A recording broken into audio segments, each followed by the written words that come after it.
Hey everyone, welcome back to the channel. Today we're talking about a movie that has sparked endless debates among fans ever since it dropped in 2013, Man of Steel, directed by Zack Snyder and starring Henry Cavill as Superman.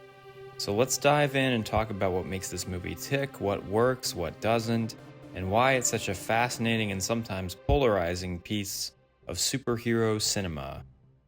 First off, let's talk about the opening of the film, because honestly, Man of Steel starts off with a bang. We're on Krypton, and it's unlike any version of Krypton we've seen before. It's this wild sci-fi world full of alien creatures, advanced technology, and political turmoil.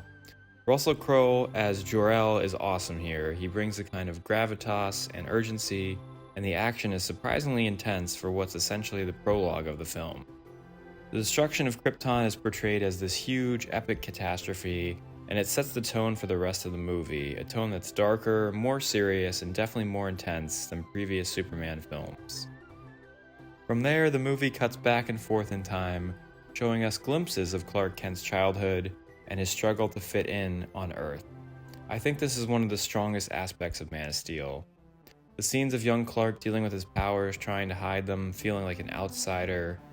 These parts really humanize Superman and make him relatable in a way that a lot of older films didn't fully explore. Kevin Costner as Jonathan Kent is great too.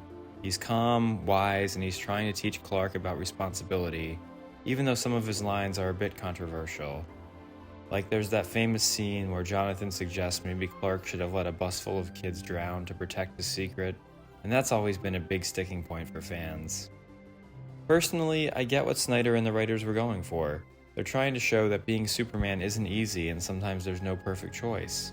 But I can see why people felt that line crossed the line for Superman's character. Then there's Henry Cavill himself as Superman, and honestly, I think Cavill does a great job. He's got the physicality, the look, and there's a quiet vulnerability to his performance that I really like. He's playing Superman as someone who's still figuring out who he is and where he belongs, and I think that fits the character in this version of the story. The middle part of the film is where the plot kicks into high gear. General Zod arrives on Earth, played by Michael Shannon, who brings this intense energy to the role. Zod's motivation is clear. He wants to save the Kryptonian race, and he'll do anything to achieve that, even if it means wiping out humanity on Earth. And that makes him a more complex villain than your typical bad guy. Michael Shannon is honestly one of my favorite parts of the movie. He's not just evil for the sake of it, he truly believes he's doing what's right for his people, and that makes the conflict feel personal and also tragic. The fight scenes between Superman and Zod's forces are some of the most spectacular we'd ever seen in a superhero movie at the time. They're massive, they're destructive, and they really try to show what it would look like if godlike beings were throwing each other through buildings. But that leads to one of the bigger criticisms of Man of Steel, which is the destruction in Metropolis. The final battle basically levels the city. Skyscrapers crumble, people are running for their lives, and it's pretty relentless. A lot of fans felt that Superman would have tried harder to take the fight away from the city, or at least show more concern for the people in danger. Honestly, it's a valid criticism because Superman is supposed to be the ultimate protector of humanity, and here it sometimes feels like saving people is secondary to beating Zod. On the other hand, some people defend this choice, saying it's Superman's first real battle and he's still learning how to control his powers and handle threats of this magnitude. I think both sides have good points, and that's why Man of Steel is so interesting to talk about, because it challenges traditional ideas of who Superman really is.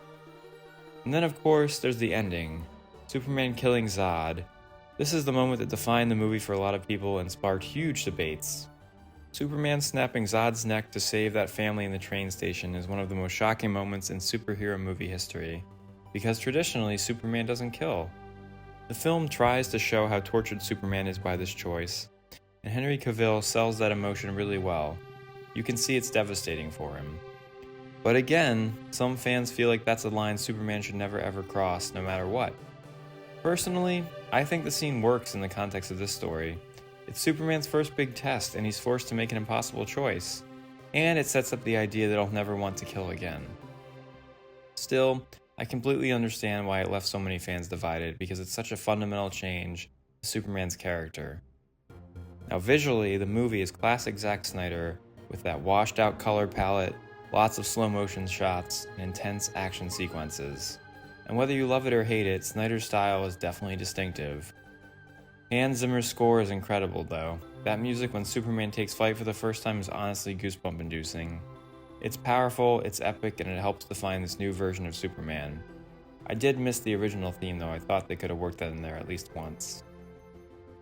Another thing I wish Man of Steel had more moments of is levity. The film is so serious, almost relentlessly so, and I think that's part of why some fans struggled to connect with this version of Superman. A few jokes or lighthearted scenes would have helped a lot. Superman is a symbol of hope, and while this film touches on that, it sometimes feels a bit too somber for its own good. But despite its flaws, I really admire Man of Steel for taking big swings. It's not trying to copy what came before, it's trying to reimagine Superman for a new era and make him relevant in a world that's more complex and darker than the one from the Christopher Reeve days. It's bold, it's ambitious, and even though it's divisive, it's definitely not forgettable. Over time, I think Man of Steel has gained more appreciation as people revisit it and see how it laid the groundwork for the whole DC extended universe. For me, it's a flawed but fascinating film with some incredible moments and a Superman who feels both powerful and also deeply human. I give the film 3 out of 5 stars. So that's my take on Man of Steel. I'd love to hear your thoughts. Do you love it, hate it, or are you somewhere in between? Drop a comment below, like and subscribe, let me know what you think, and as always, thanks so much for watching. I'll see you in the next video.